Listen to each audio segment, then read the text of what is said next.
This is Rosen Institute's Your Law Firm, where Ned Days and Lee Rosen cover management, marketing, finance, and new technologies for building the practice you deserve. Rosen Institute members received this episode early, as well as exclusive segments on taking a step back to think about how you want your life to change in a year's time, and an answer to a member question about whether or not it's reasonable to have the goal of working only 30 to 35 hours per week and to still run a robust, profitable practice. Get access to everything you're missing at roseninstitute.com/join. Here's Lee Rosen. It's good to be with you today from Osaka, Japan. This is our second visit to Osaka. It's very close to Kyoto, which is where I think most of the tourists go after their visit to Tokyo. At least that's the path for most of the first-time tourists. But we're way past our first visit, and we're pretty comfortable here in Japan now. And Osaka, it's a big city, but it's not quite as big as Tokyo. It's a little more manageable, but it has all the things. There is lots of great food, plenty of tourist attractions, lots of great wandering around to do, people watching, just a terrific place to visit. Now, we always enjoy seeing the capital cities of every country we visit, and Tokyo is, of course, spectacular. But after a while, we really like to dig a little bit deeper, to wander a little bit further off of the tourist trail and see what it is that we can find. Osaka offers at least a little bit of that, and it gives the visitor the possibility of discovering a few things that make you feel like an explorer. That's a good feeling, and we're really enjoying Osaka. It's time for your tech tip. I have one last AI email idea for you, at least for the next 45 minutes. We have looked at email triage services and workflow capabilities being added into 365 and Google Workspace. Today, I want to look at another tool that attempts to solve the problem of an inbox on overload by creating a daily podcast with summaries of all of your emails. It's called Voicemail, but of course it's spelled funny, so you need to visit voicemail.me, not to be confused with voicemale.biz, where you can buy recordings of me reading erotic Harry Potter fan fiction. Voicemail, that is the email app, lets you connect Google and Microsoft accounts. It scans the messages in your inbox, creates summaries using AI, and then turns those into an audio file that you can listen to at your leisure.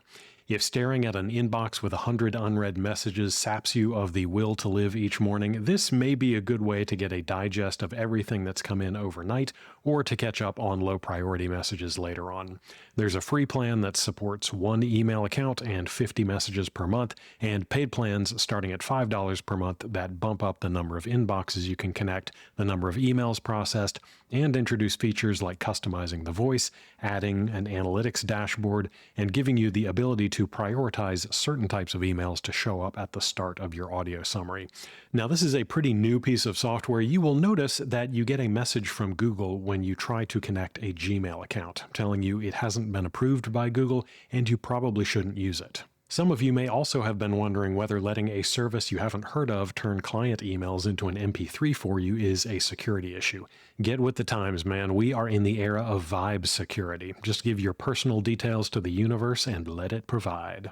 Okay, so maybe voicemail isn't the safest or most practical option for you right now, but as usual, I also want to use it as a jumping off point to get you to think about how you can combine pieces from the tools you have at your disposal right now and start solving problems using functionality like AI summarization, sentiment analysis, text-to-speech, and more in the work that you and your team are doing every day. And again, I am not suggesting that you need to make your life a nightmare by trying to reinvent every single app you see with a Zapier or Make.com workflow that you have to babysit on an hourly basis. But understanding the component parts that make small services like voicemail tick gives you a much better idea of what kind of repetitive annoyances, tedious tasks, or messy data cleanup can be handled automatically and used to fill out or update or generate documents, records, invoices, or anything else that used to require a set of human eyeballs and fingers to get into the right spot. When we break it down, what voicemail is doing is checking for new messages, using a prompt to create summaries of those emails, and then having an AI voice read those summaries. When we looked at the workflow capabilities in Google Workspace and Microsoft 365, we saw that basic triage functionality like summarizing emails or determining what kind of emails they are, or whether questions were being asked, is something we can do right now and either label them or forward them to another address pretty easily. They didn't yet offer something like text-to-speech, but workflow tools like Zapier do let you connect something like 11 Labs and handle that. If you've built custom gems for things like form fills, calendar event creation, or answering questions based on existing resources, you can pass email contents off to those as well using the workflow tool built into Google Workspace. Dealing with email and outsourcing your inbox is one of the most common issues I hear lawyers telling me they wish they could solve. Maybe turning your inbox into a podcast isn't exactly your path to getting out from under all those messages. But what about creating a tool that looks at the 1,000 or so messages you've left unread because you just haven't had time to deal with them? Anything that has an assignment of some kind for you gets a star. Anything that's more than 6 months old or includes details about something that is now hopelessly out of date gets archived. Anything that's just marketing goes to the trash. And for anything it's unsure about, it gets forwarded to an assistant. What about monitoring an inbox for any emails or attachments from clients, and then checking a set of fields in Clio or your drafting software and filling out missing ones or updating existing ones on approval from an assistant or an associate instead of asking the client to fill out a form with information that you already have and that he or she has already filled out a dozen times before? Right now is the time to look at your processes and figure out where you can use the ability to categorize and summarize and extract information so that you can get rid of the need for a warm body to handle busy work and let them do a better job getting clients, interacting with clients, doing those high-touch things that make you the go-to option but have felt off limits because they were too time-intensive when you had so much low-level paper shuffling to do. It might not be easy enough to build with off-the-shelf tools today, but it likely will be shortly, and having a game plan that you can put into action when the tools arrive is what's going to put you ahead. I'm Ned Days, and that's your tech tip. And now for your moment of concise advice. Growth, it does not arrive with a warning label. It sneaks in. It's disguised as opportunity. It's one more client. It's one more hire. And then one day you'll look around and realize that you've built something that is too big to fit into your car, literally. That was my first clue. For years, I had managed my team by taking everyone to lunch. 4 seats, 4 people, 1 conversation. It worked. We learned from each other by osmosis, sitting there at lunch, stories and values and the unwritten rules of how we did things in the Rosen law firm. But the moment that I added a 5th lawyer to the team, well, all of that fell apart. Suddenly, we needed 2 cars, and our lunches split into smaller groups with several of us going into one restaurant and several going to another, and the culture, it started fracturing. Now, I didn't see it coming. I thought I could just keep doing what I was doing, lead by example, stay hands-on with my people, keep the vibe going. Growth, I assumed, it just meant more of the same. But it doesn't. Growth changes the physics of the business. It doesn't add complexity, it multiplies it. I used to think that everyone in the law firm saw what I saw, but they didn't. I thought they knew what I knew, but they couldn't. We weren't on the same page because nobody had written the page. When things didn't go the way I wanted or expected, I assumed resistance, when it was really just ignorance. The truth hit me hard. People didn't know. As my team grew, they came not to understand what we were all about and what I wanted in terms of their performance. The truth, it hit me pretty hard. Alignment, it does not happen by accident. Communication does not scale through osmosis. When we grew from 4 people that could fit in the car to 10 people, I had to stop pretending that lunch leadership still worked. When we hit 20 people, the whole model, it just collapsed. It wasn't just more people. It was layers, lawyers and staff, specialists and assistants. Conversations that I used to overhear, they now happened in rooms that I wasn't even in. The gap between my vision and the way we executed on that vision, It widened with every hire. That's when my job changed again. My job had dramatically changed. I had gone from player to manager, and then as we continued to grow, I had to become a leader. And every time the team grew, my focus had to narrow. Early on, you do everything. And then you lead the work. And then you lead the people doing the work. And then you lead the people leading the people.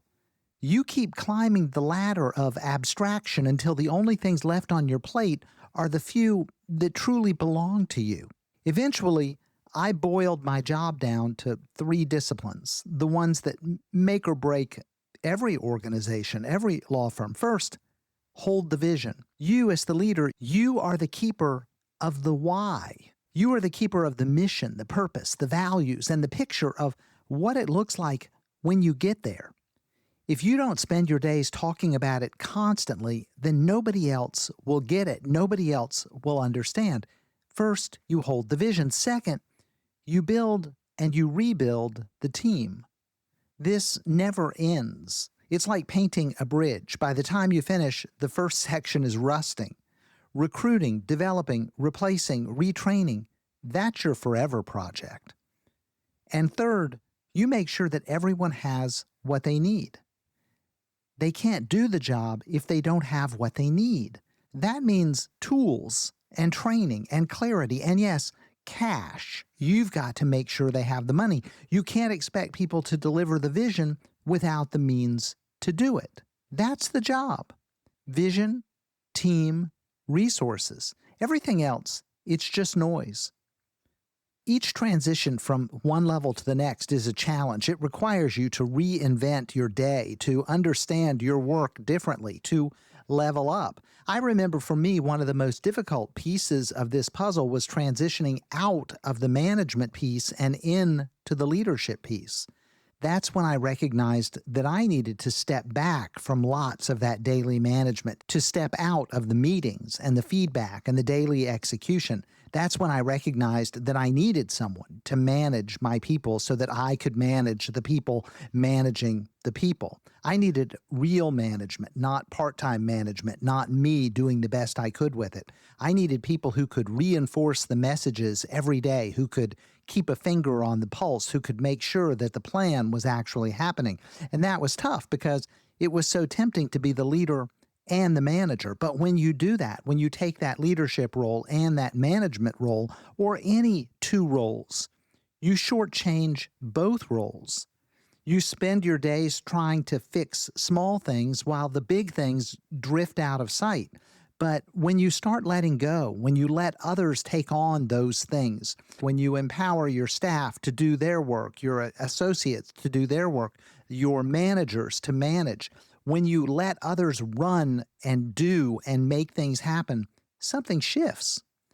You feel it. You feel lighter. You feel sharper. Your energy goes where it belongs, toward shaping the future instead of wrestling with the present. Growth is challenging. It's tough. It challenges your understanding of how your organization should work. It forces these realizations on you. You can fake it when you're a team of 4 that will all fit in one car. But once you need 2 cars, you need management, and next you need leadership. So ask yourself where you are. Are you still a player, or are you a coach, or are you a leader? Identify your place in the growth of this organization. The more clarity you have around the growth, the more you see where you are now and where you're going, the more satisfying that growth will be for you and for the law firm. That's your moment of concise advice.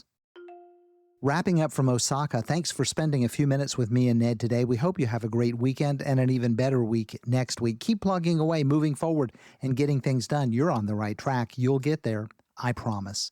We're all in this together, and together we build better practices through better marketing, better management, and better technology. Until next time, I'm Lee Rosen. Thanks for listening to Your Law Firm. Subscribe to the Friday File at roseninstitute.com and join thousands of other lawyers who are working on instead of in their businesses. You'll find safe, successful, actionable approaches for transforming your practice. Join us today at roseninstitute.com.